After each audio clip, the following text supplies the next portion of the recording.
Three 5-year-old girls pressed their tiny handprints onto a letter meant for Santa, not asking for toys, but for their mother to live.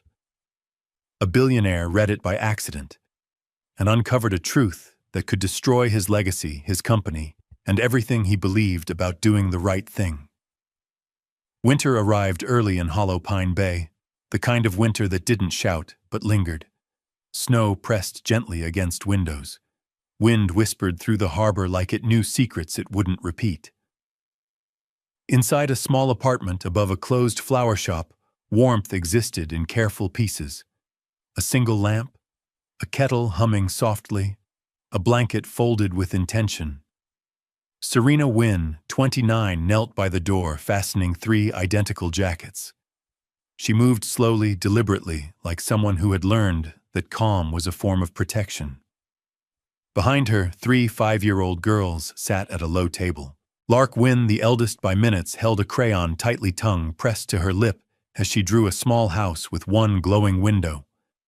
Posy Wynn drew 3 stick figures holding hands, each face marked with a careful smile.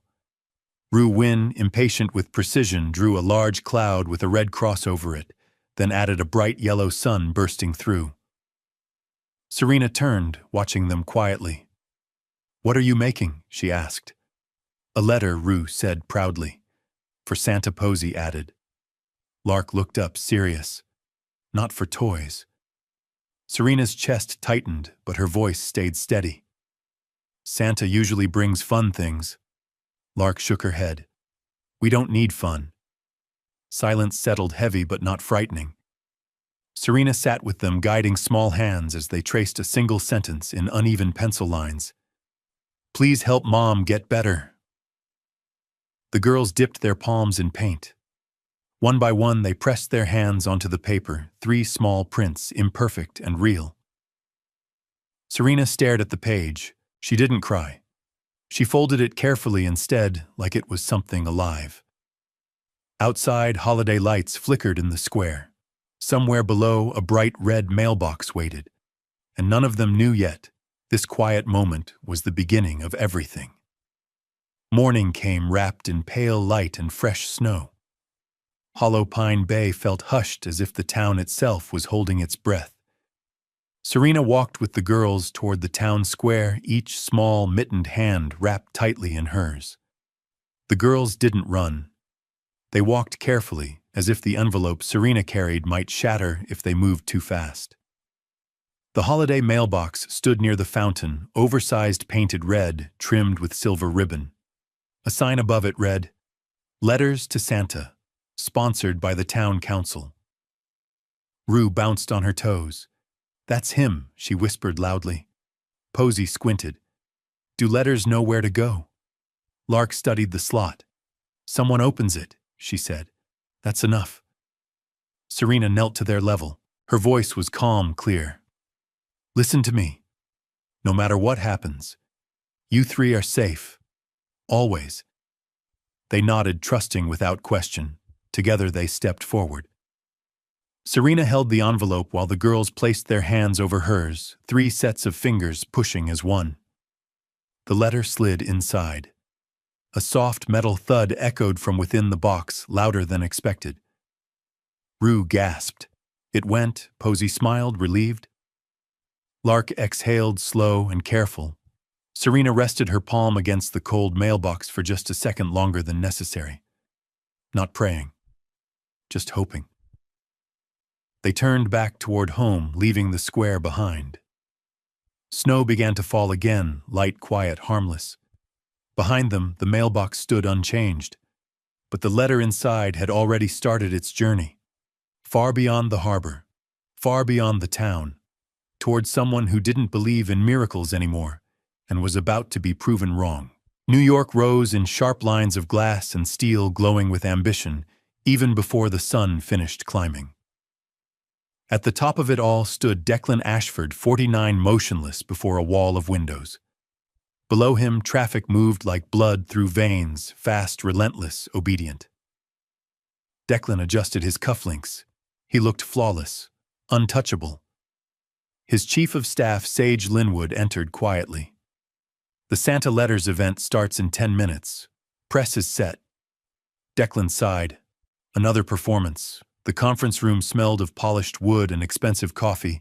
Envelopes were stacked neatly across the table, bright colors, glitter cartoon reindeer. Pick one, Sage said gently. Write it. Say something warm. Declan reached without looking. The envelope he grabbed was plain. No glitter, no stickers, just faint paint smudges. 3 small handprints. Something in his chest shifted uninvited. He opened it. The conference room stayed empty long after the cameras were shut off. Declan Ashford sat alone. The letter unfolded on the table in front of him, like evidence he hadn't known he was looking for. He traced the uneven pencil line with his finger, stopping at the words, "Help Mom get better." He exhaled slowly. For years, Declan had believed control was the same thing as safety.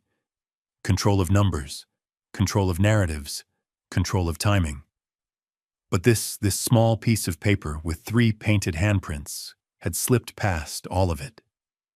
Sage knocked softly before entering. "The press is asking what happened." Declan didn't look up. "Tell them the segment's postponed." For how long? Declan folded the letter once. Then again, carefully. "As long as it takes." Sage studied him. "You're thinking about going there?" Declan nodded. "I need to see them, quietly, the right way." Sage didn't argue. That worried her more than if he had been angry. "If you do this," she said, "we do it responsibly. No surprises, no savior behavior." Declan met her eyes, agreed. Outside, the city roared as usual. Inside, Declan picked up his coat without checking his phone, without notifying the board. A private jet was arranged, but Declan refused the usual spectacle. No announcements, no entourage. Just him, Sage, and a name written at the top of a folded letter. Serena Wynn, Hollow Pine Bay. As the jet lifted into the gray morning sky, Declan stared out the window, gripping the letter in his pocket. For the first time in decades, he wasn't chasing growth. He was chasing responsibility. And he had no idea yet how much it would cost. Hollow Pine Bay revealed itself slowly. Weathered houses leaned toward one another like they shared secrets. Smoke curled from chimneys. The harbor lay calm, silvered by winter light. Declan stepped out of the SUV, his shoes sinking slightly into slush. He looked wrong here. Too polished. Too quiet. People noticed. They always did. At the town hall, Mayor Jonah Carver greeted him with measured politeness. No smile, no hostility, just caution earned over years. "You don't arrive in a place like this unnoticed," Jonah said. "I'm not here to be noticed," Declan replied. He handed over the letter. Jonah read it slowly. His expression shifted, not softened but sharpened by concern. "They're good kids," Jonah said. "Serena keeps them protected." "That's all I want," Declan replied, "to help without harming." Jonah studied him. "Help isn't just money here. It's respect." Declan nodded. "Then tell me how to do this right." There was a pause. Then Jonah gestured toward the window. "Apartment above the old flower shop. But you don't show up uninvited. You ask." Declan agreed immediately. Outside, Declan walked the final block on foot, the letter heavy in his coat pocket. The flower shop below was shuttered, its sign faded but clean. Upstairs, warm light glowed behind the curtains. Declan stopped at the bottom of the steps. He didn't knock yet. He waited, steadying himself, reminding his heart that urgency was not permission. Because this wasn't about saving anyone. It was about not making things worse. Serena Wynn opened the door only halfway. Her posture was calm but alert, one arm subtly positioned behind her, where 3 identical little shapes hovered just out of sight. "Yes," she asked. "My name is Declan Ashford," he said gently. "I received a letter from your daughters." Her eyes dropped briefly to the envelope in his hands. "That mailbox is for holiday fun," Serena replied evenly. A small voice piped up from behind her. "We used paint." Serena sighed quietly. "Rue." Declan smiled despite himself. It was very clear. Serena studied him for a long moment. People don't usually show up like this. You're right, Declan said. That's why I asked the mayor first. That earned him a fraction of trust. Still, Serena didn't open the door wider. What do you want to offer help? Declan replied.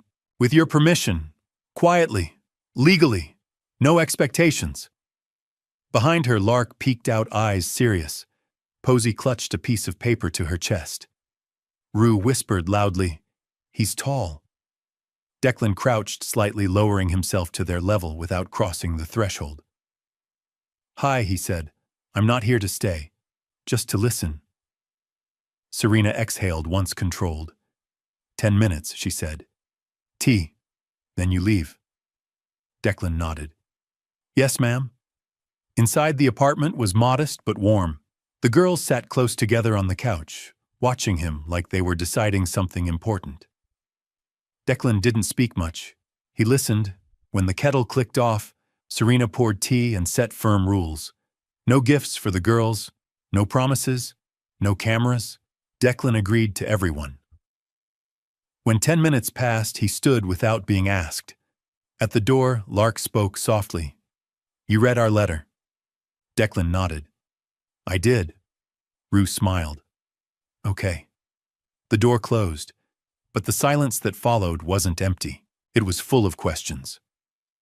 Declan Ashford kept his word. He did not return the next morning. He did not send gifts. He did not leave flowers or handwritten notes. Instead, help arrived quietly, wearing no face. A clinic in the nearby city called Serena to confirm an appointment, routine, professional, respectful. A social worker explained options without pressure. Transportation was arranged through official channels, paid in advance, no names attached. Serena noticed everything. She noticed that no one asked for photos. She noticed that no one spoke to the girls directly without her consent. She noticed that Declan Ashford stayed exactly where she told him to stay, outside the center of her life. Still, Hollow Pine Bay noticed too. A black SUV had been seen near the flower shop. A clinic call had been overheard. A name like Ashford didn't travel quietly, no matter how careful it tried to be. At the corner cafe, voices lowered but sharpened. People don't help for nothing, someone said. Especially people like him.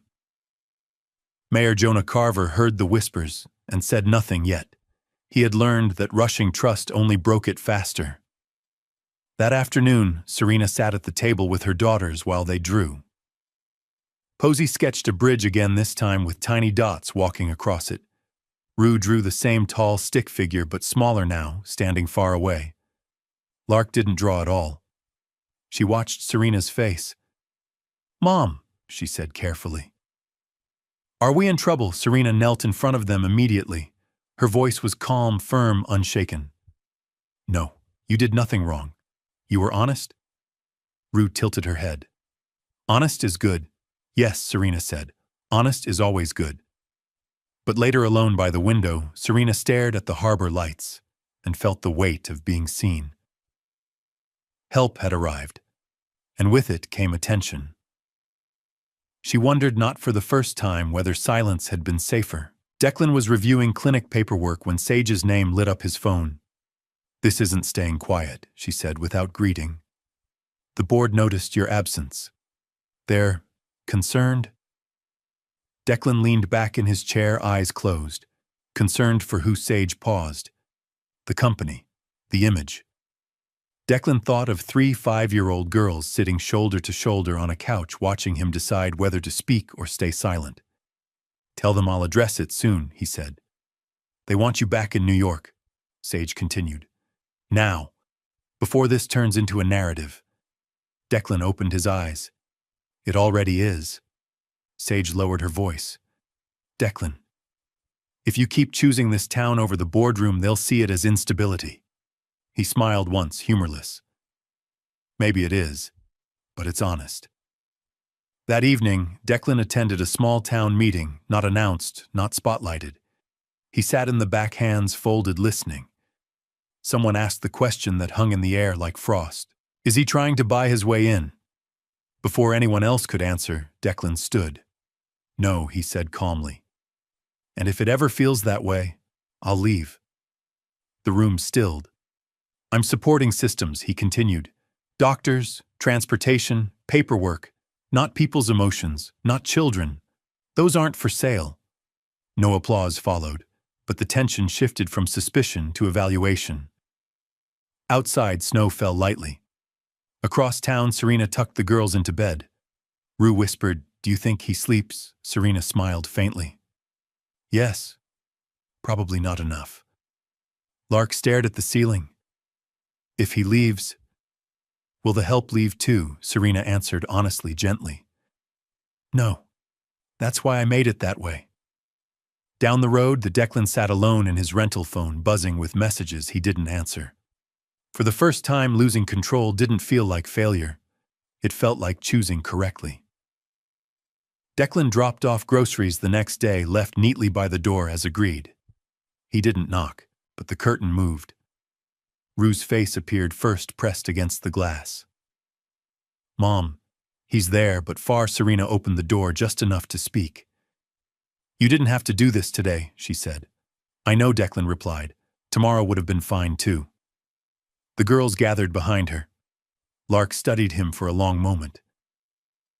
"Are you leaving?" Declan knelt on the porch, keeping distance. "Not suddenly, and not without warning." Posey held up her drawing. A bridge again, but this time the dots stood on both sides. "You stay on the bridge?" she asked. Declan swallowed. "As long as I'm allowed." Serena watched closely. He wasn't promising forever. He wasn't positioning himself as necessary. That mattered. Rue grinned. "Okay, just that. Okay." Serena crossed her arms, but her voice softened just a fraction. "Hope is fragile," she said. "Please don't make it loud." Declan nodded. "I won't." As he turned to leave, Lark spoke again, quiet, precise. "You read our letter. You didn't laugh." Declan paused. "No. I took it seriously." "That means you listened," she said. He smiled at her, not wide, not dramatic, just real. "Yes." The door closed gently. Inside, the girls climbed onto the couch together. Posey leaned against Serena. "Mom, bridges take time." Serena kissed her hair. "They do." Outside, Declan stood in the snow for a moment longer than necessary, feeling the weight of being trusted carefully. He knew now the hardest part wasn't helping. It was not becoming the center of the story. Inside were drawings, childlike, honest. A house with a light on. 3 little girls holding hands. A sun pushing through a cloud. And one traced sentence, "Please help Mom get better." Declan stopped breathing for half a second. The cameras rolled. The room waited.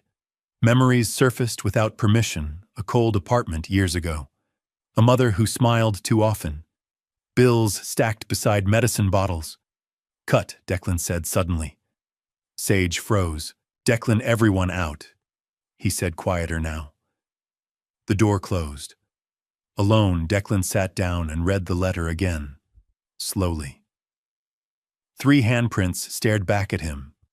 For the first time in years, success felt meaningless. And somewhere between guilt and recognition, Declan Ashford made a decision that would fracture his life not in boardrooms or headlines, but in a small, snowbound town he had never heard of. Night settled heavily over Hollow Pine Bay. Declan sat alone at the small kitchen table of his rental laptop, open, untouched coffee growing cold beside him. Outside, the harbor lights flickered, gently reflected in water that looked calm enough to trust. Sage's email waited at the top of his inbox. Legacy operations archived. Declan hesitated before clicking. He told himself it was routine. Due diligence. The kind of thing he'd skimmed 1,000 times before. But the moment the document opened, his chest tightened. Ashford Meridian. Harborline Chemical Facility. Status closed 5 years prior. His eyes moved faster now. Environmental variance requests. Delayed reporting. Third-party consultant summaries marked revised. Declan scrolled. The facility had operated up coast, different state, different watershed on paper. But the notes mentioned runoff models, ocean currents, seasonal migration. Hollow Pine Bay appeared only once, in a footnote. Declan leaned back, hard chair scraping the floor. His pulse roared in his ears, not panic, not fear, but something colder. Recognition. 5 years ago, he had been in a boardroom flooded with white light signing acquisition approvals without reading past the bolded conclusions. He remembered the tone, low risk, contained, handled. He remembered saying, "I don't want this," delaying the merger. The document didn't accuse him loudly. It didn't need to. It simply waited. Declan closed the laptop slowly, pressing his palms flat against the table as if grounding himself. Somewhere across town, 3 5-year-old girls were asleep, warm, safe, trusting the adults around them to make good choices. His phone buzzed. "Sage, tell me you're sitting down," she said. "I found it," Declan replied quietly. Silence stretched. "If this connects to Hollow Pine Bay," Sage began. "I know," he said. "I know what it means. It could destroy the company," she said.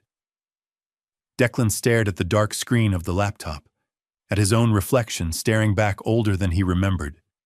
"It already destroyed something," he replied. "We just didn't see it yet." He reopened the laptop, and this time he didn't look away.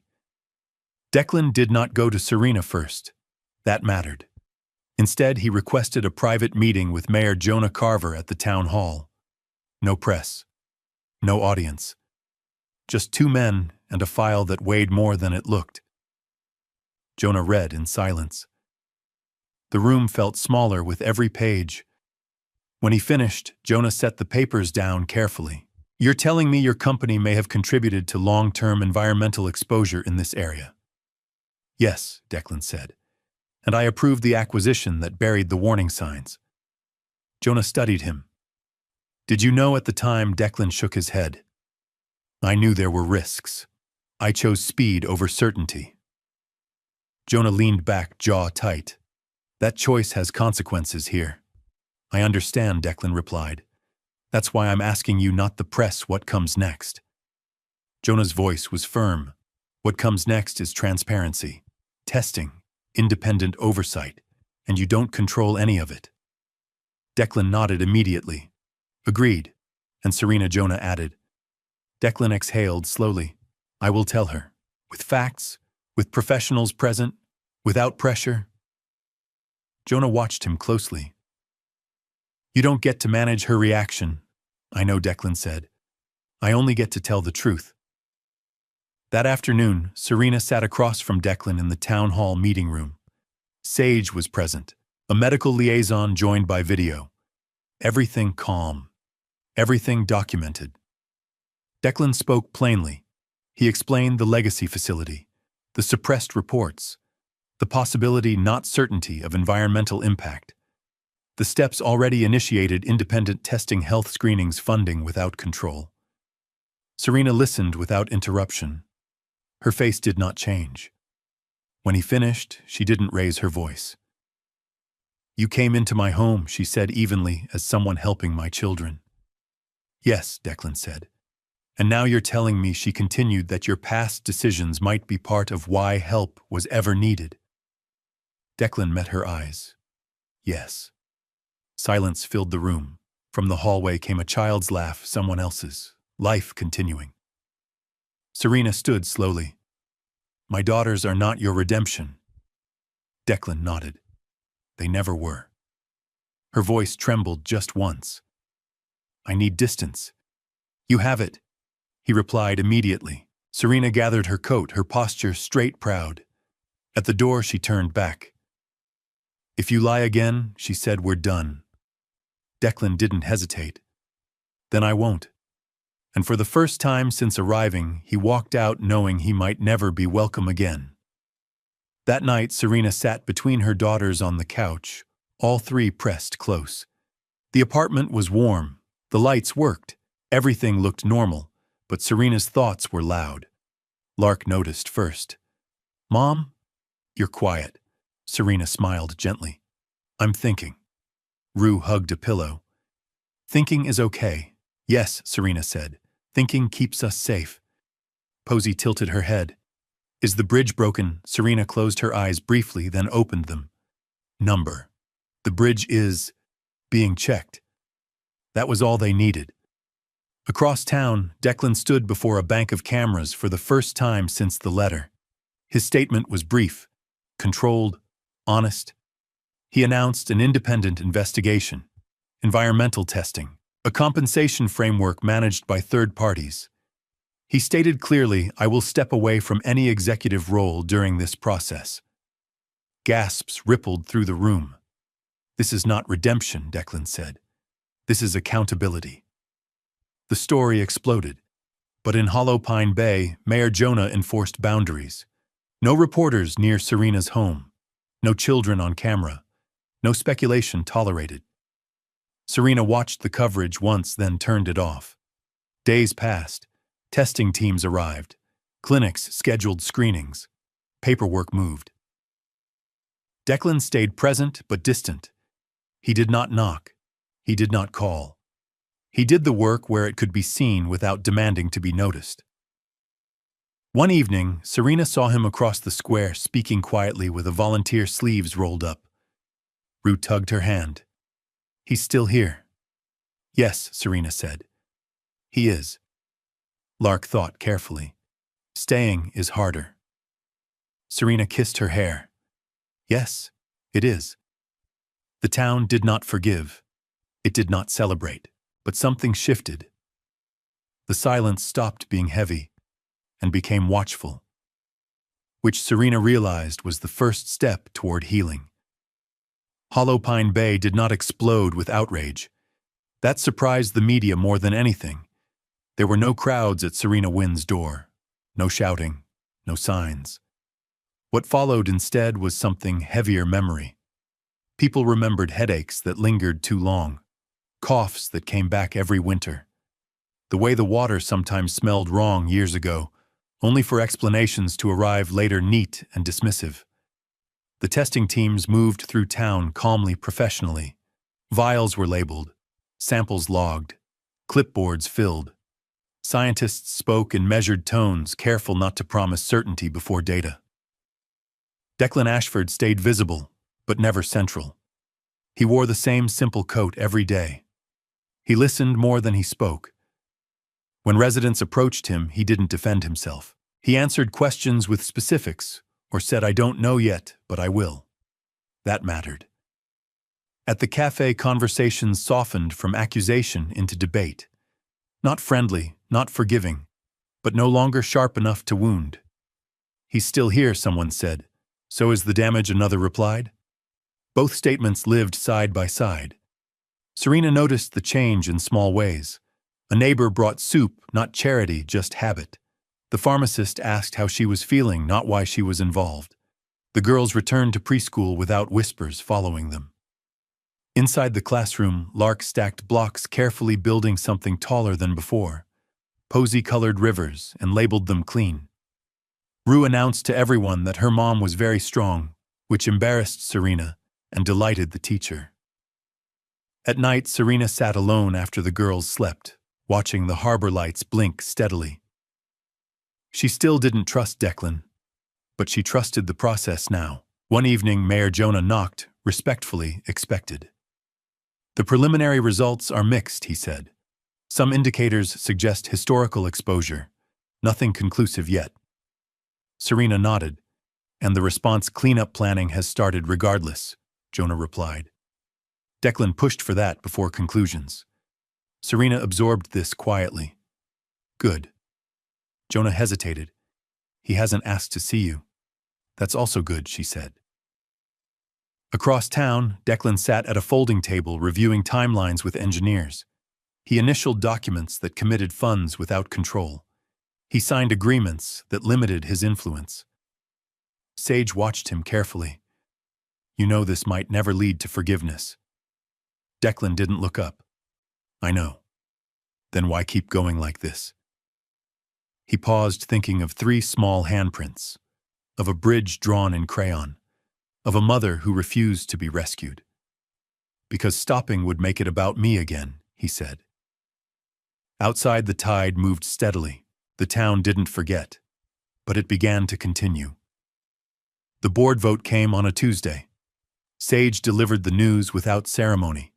They've accepted your resignation. Declan nodded once. He had expected it. The investigation will proceed independently, she continued. Markets are reacting. Your name will be attached to this for a long time. Declan closed the folder in front of him. It already is. He didn't leave Hollow Pine Bay. Instead, he moved into a small rented room above a hardware store, temporary, anonymous. He traded conference calls for town schedules. He learned the rhythm of cleanup work, early mornings, cold hands, slow progress. People noticed, not admiration assessment. At the harbor, a fisherman approached him one afternoon. You staying through winter? Declan answered honestly. If the work needs it. The man grunted. Winter shows who's serious.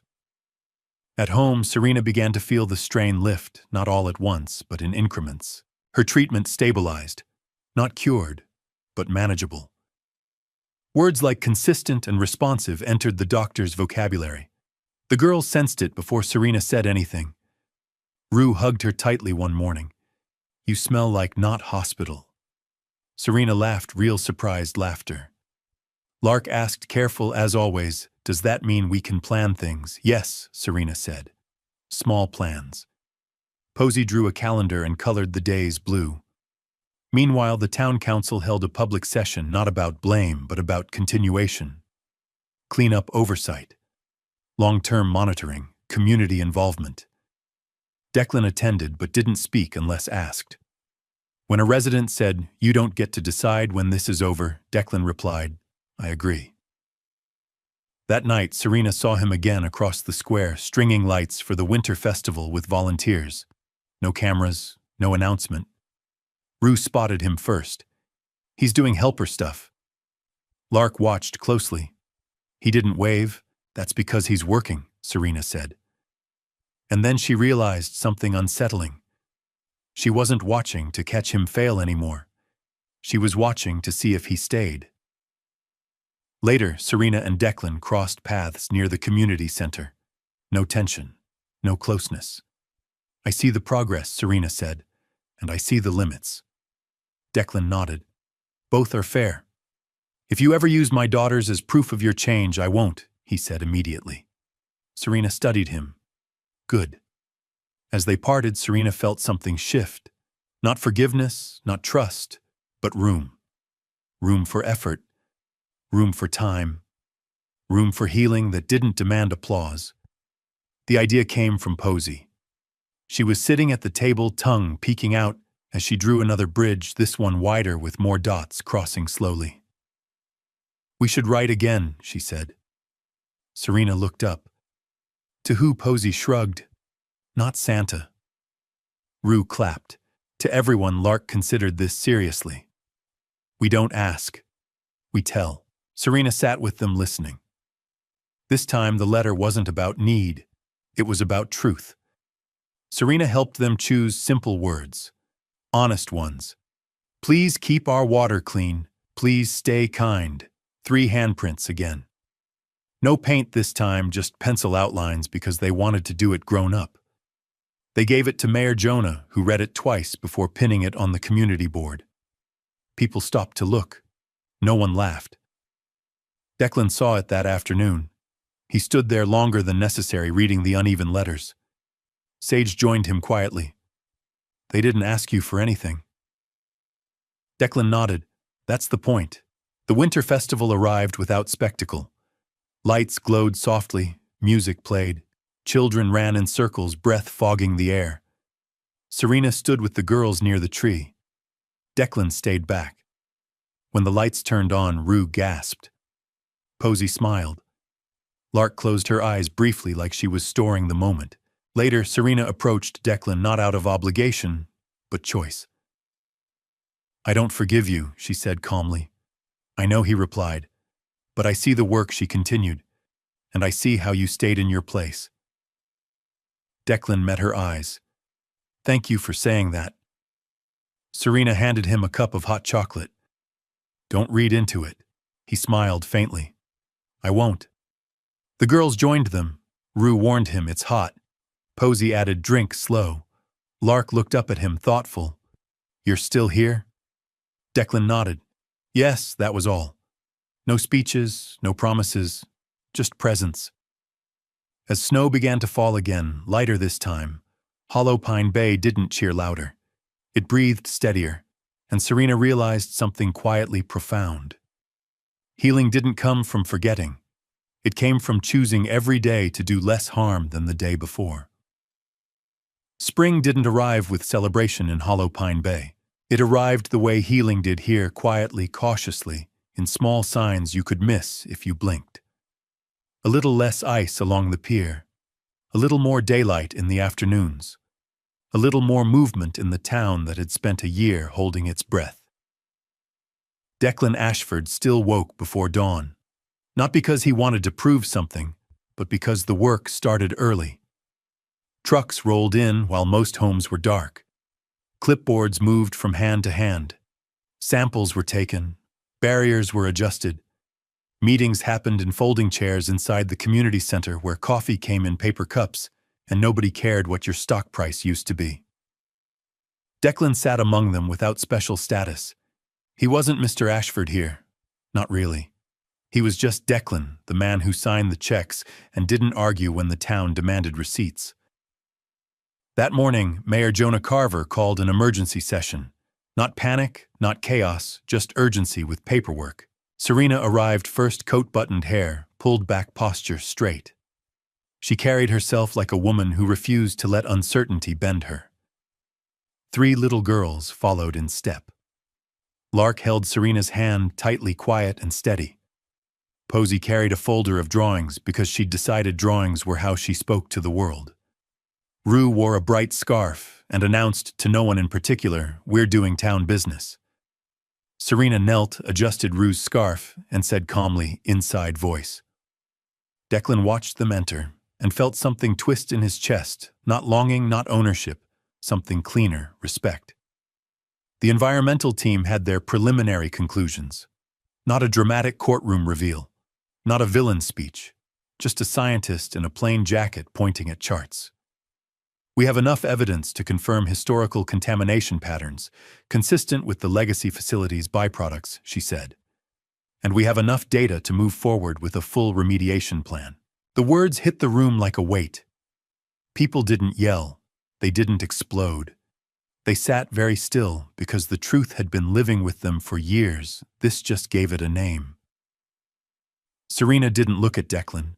She looked at Jonah, then at the scientist. "What does full plan mean?" she asked. "Time, oversight, accountability." The scientist answered carefully. "Multi-year cleanup, continuous monitoring, medical screenings funded long-term, independent oversight board with community representation." Declan spoke only when Jonah nodded for him. "I'm signing the full funding commitment today," Declan said. "And I'm signing it with conditions that limit my control. Community board approves vendors. Reports go public. No closed-door edits." A man in the back row crossed his arms. "And what about you?" Declan met his gaze.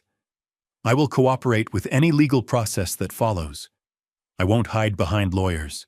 I won't claim ignorance as innocence." The room held its silence. Then Jonah, steady as ever, asked the question everyone had been circling. "Declan, why didn't you try to protect yourself?" Declan looked down at his hands, hands that used to sign deals without blinking. "Because protecting myself would require minimizing what happened," he said. "And I'm done doing that." Posey lifted her folder slowly, and without speaking slid a drawing onto the table in front of Jonah. A river, a bridge, tiny dots crossing, a box in the corner with 2 words written carefully, "Stay true." Jonah stared at it for a moment, then nodded once like he understood the assignment. Serena finally looked at Declan, not with forgiveness, not with hatred, with something else, a measured recognition that what was happening now was bigger than her personal story and still connected to it. I need one thing clear, Serena said quietly, voice carrying through the room. My daughters are not symbols for anybody's redemption arc. They are children. They will remain children. Declan didn't hesitate. Yes, Serena, absolutely. Rue raised her hand, tiny serious. Can we have snacks after the room breathed just a little like it remembered it was allowed to be human? Serena smiled faintly. Yes, snacks after.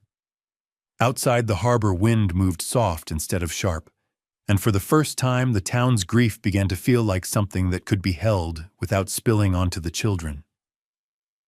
Declan stepped out of the meeting with the signed documents in his folder, legal commitments, heavier than gold. Sage walked beside him. You know what comes next, she said. Declan nodded. The part where it's not about announcements. Sage glanced back at Serena shepherding the girls toward the door. Declan didn't follow. He didn't approach. He didn't insert himself into their orbit. He simply watched long enough to remember why he'd chosen this path. Then he turned toward the dock, toward the work crews, toward the years-long repair, waiting like a quiet mountain. And he went. It wasn't the science that exhausted Serena. It was the waiting. Waiting for results. Waiting for timelines. Waiting for the town to decide what it would do with the truth, now that it could no longer be whispered away. But there was one kind of waiting Serena refused to do. She refused to wait passively. She became the kind of woman paperwork respected. Jonah appointed her to the Community Oversight Board, not as a face, not as a story, but as someone who asked precise questions and didn't accept foggy answers. Serena read everything. She demanded clarity. She made sure meetings ended with action items, not feelings. Declan stayed out of her way.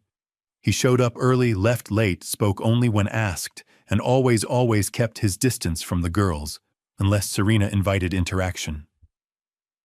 That distance strangely built the first real bridge. One afternoon, Serena walked to the harbor with the girls after preschool.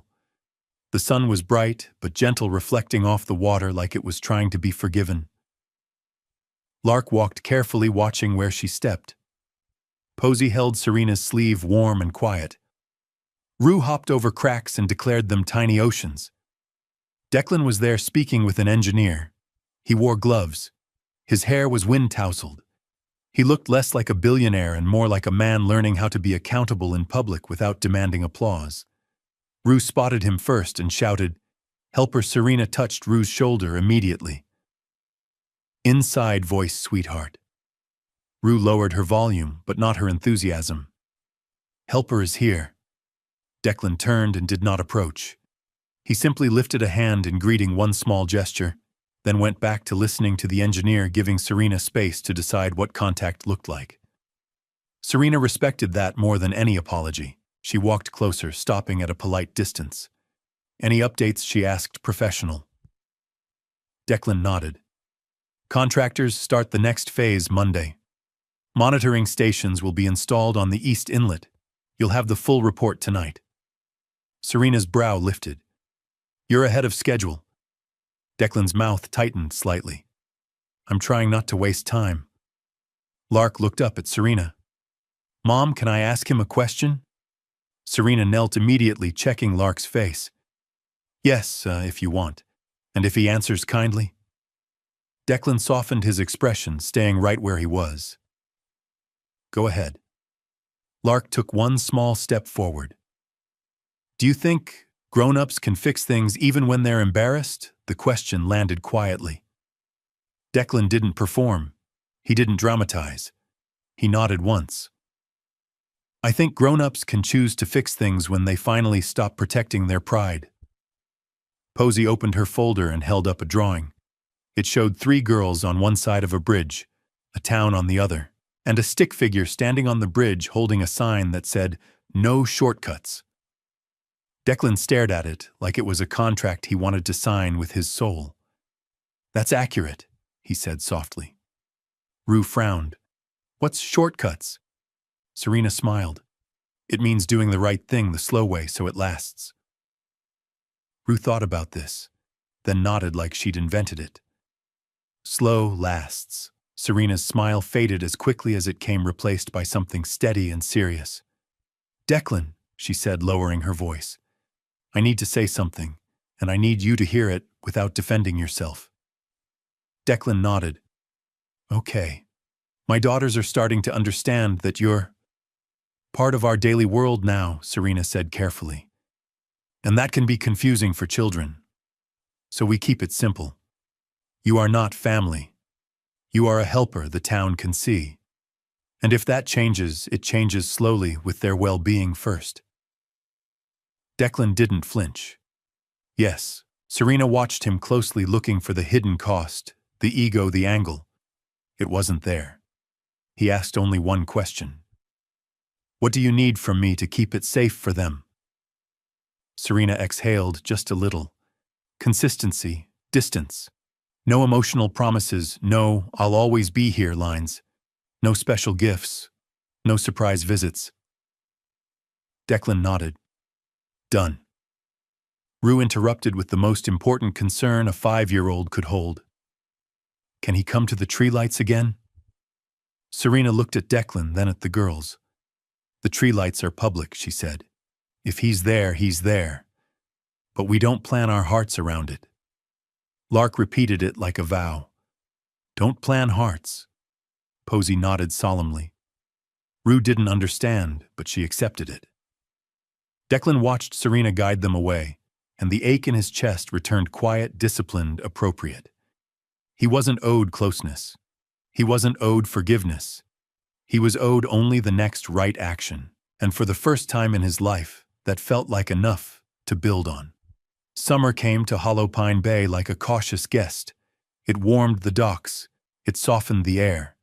It brought tourists back, tentative and curious. The harbor smelled less sharp. The water looked clearer, not perfect, not miraculous, but improved in ways the town could measure. The monitoring stations blinked quietly at night like small mechanical promises. The cleanup work continued without spectacle. Declan remained a steady presence, never claiming ownership of progress, never asking to be thanked. He attended hearings. He signed compliance agreements that boxed him in and did it willingly. He funded community health screenings that carried on whether or not anyone ever spoke his name kindly again. The town didn't forgive in a single moment. It adjusted. Slowly. In pieces. One afternoon, Mayor Jonah called Serena into the clinic office for an update. Serena sat with her hands folded, posture calm, eyes bright with caution. The doctor spoke in careful terms, no dramatic pronouncements. "Your numbers are stable," the doctor said. "We're seeing sustained response. We'll continue monitoring. But overall, you're doing well." Serena blinked once, then nodded as if she'd expected nothing else, and didn't want to tempt the universe by smiling too soon. Outside, the girls waited with Jonah's assistant coloring quietly. Safe, normal, sunny. When Serena stepped out, Rue ran to her, arms wide. "Mom, did you win?" Serena knelt and hugged her gently. "We're doing good." Posey looked up. "Good like blue days." Serena smiled, real this time. "Yes, sweetheart. Good like blue days." Lark studied Serena's face. "Are we allowed to be happy?" Serena's throat tightened. She kissed Lark's forehead. "Yes, we're always allowed to be happy." As they walked toward the harbor, they saw Declan near the community board, quietly pinning up the latest public report with the engineers. He didn't see them at first. Serena stopped. Not because she needed him, because she wanted to acknowledge something carefully on her own terms. She approached the girls at her side. Declan noticed and stepped back automatically, giving space, waiting for her lead, like he'd been trained by a year of boundaries. Serena held up the clinic paper in her hand, not for him to read, just for him to understand the meaning. "I got a good update," she said. Declan's eyes softened. "I'm glad." Serena nodded. "Me too." Rue bounced. "Mom is good. The town is good," Lark corrected gently. "Town is trying." Posey opened her folder and took out the very first letter, the one with the traced sentence and the 3 handprints. The paper was worn now, corners softened by time. She held it out toward Declan, not offering it like a gift, offering it like a record. Declan didn't touch it immediately. He waited for Serena's nod. Serena gave a small one. Declan took the paper carefully, as if it could break. He read the line again. "Please help Mom get better." He swallowed. "I didn't deserve to be the person who answered this," he said quietly. "But I'm grateful I was given the chance to do better afterward." Serena didn't rush to comfort him. She didn't absolve him. She simply said, "The chance doesn't end here." Declan nodded. "I know." Lark looked up at him, thoughtful. "So, you keep doing less harm." Declan's mouth twitched, almost a smile. "Yes, every day." Rue, satisfied, reached into her little bag and pulled out a wrapped granola bar. She held it out like it was a medal. "Snack," she said. Serena started to stop her, then didn't, because it wasn't a gift with strings. It wasn't money. It was a child's simple kindness. Declan accepted it carefully. "Thank you," Posey nodded, as if the bridge had gained one more plank. The sun slid lower over the harbor, turning the water gold. Nothing became perfect. No one rewrote the past. But the present quietly, steadily became livable. And that was the cleanest miracle Hollow Pine Bay would ever accept, not magic. Time plus effort, plus boundaries, plus truth. A town breathing forward. A mother allowed to smile. 3 5-year-old girls, still children, safe, dignified, unburdened by adult guilt. And a man learning that the only legacy worth having was the one you built after you stopped hiding. Autumn returned to Hollow Pine Bay without announcement. Leaves turned copper along Harbor Street. The air cooled gently. The harbor moved with a steadier rhythm, like it had relearned how to rest. The cleanup reports became routine. No headlines, no drama. Just numbers trending in the right direction, and systems doing what they were designed to do, slowly, correctly. Serena settled into a life that no longer revolved around waiting rooms. She walked the girls to preschool in the mornings. She planned meals without calculating medicine against heat. She allowed herself to think more than 1 week ahead. The town noticed. Not with praise, with normalcy. At the cafe, conversations drifted back to weather and boats. At the dock, fishermen argued about nets instead of history. Healing didn't announce itself, it blended in. Declan remained. He attended council sessions. He answered questions. He listened when people vented. He didn't rush forgiveness or request acknowledgement. One evening, Mayor Jonah stopped beside him at the pier. "You know, Jonah said some people still don't like you." Declan nodded. "That's fair." Jonah studied the water. "But they trust the process now." "That matters more," Declan replied. Across the square, Serena watched the girls chase leaves. Rue laughed too loud. Posey collected the prettiest ones. Lark watched everything, quietly satisfied. Serena realized something that surprised her. She wasn't bracing anymore. She was living. And the town, once tight with memory, was doing the same. The winter festival returned smaller this year. No banners, no speeches, just lights strung carefully and music played low enough for conversation. Serena stood near the tree with the girls bundled close. Declan arrived like everyone else, on foot, scarf wrapped tight, no attention drawn. He stayed near the edge, helping where needed, stepping back when not. Serena approached him on her own terms. "I need to say this clearly," she said.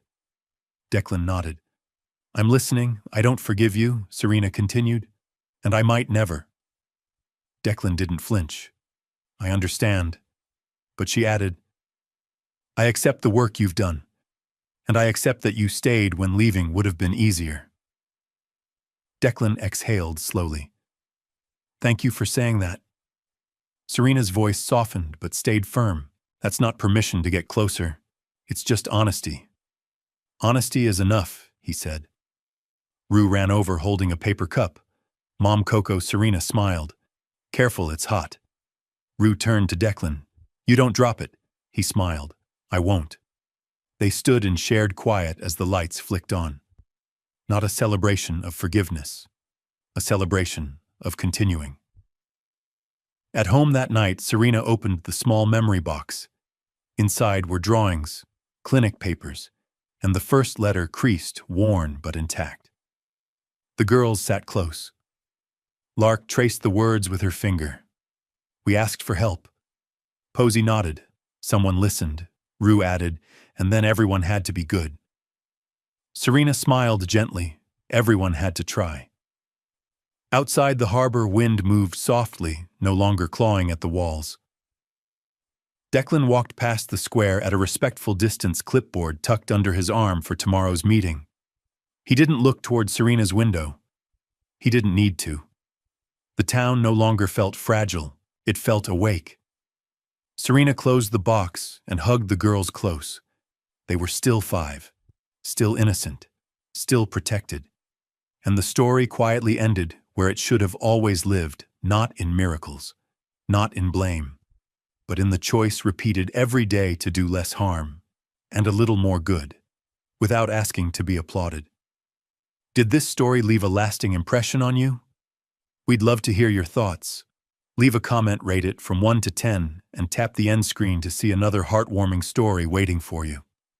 Don't forget to like, share, and subscribe, then tap the bell icon so you don't miss any new stories. Until our next story.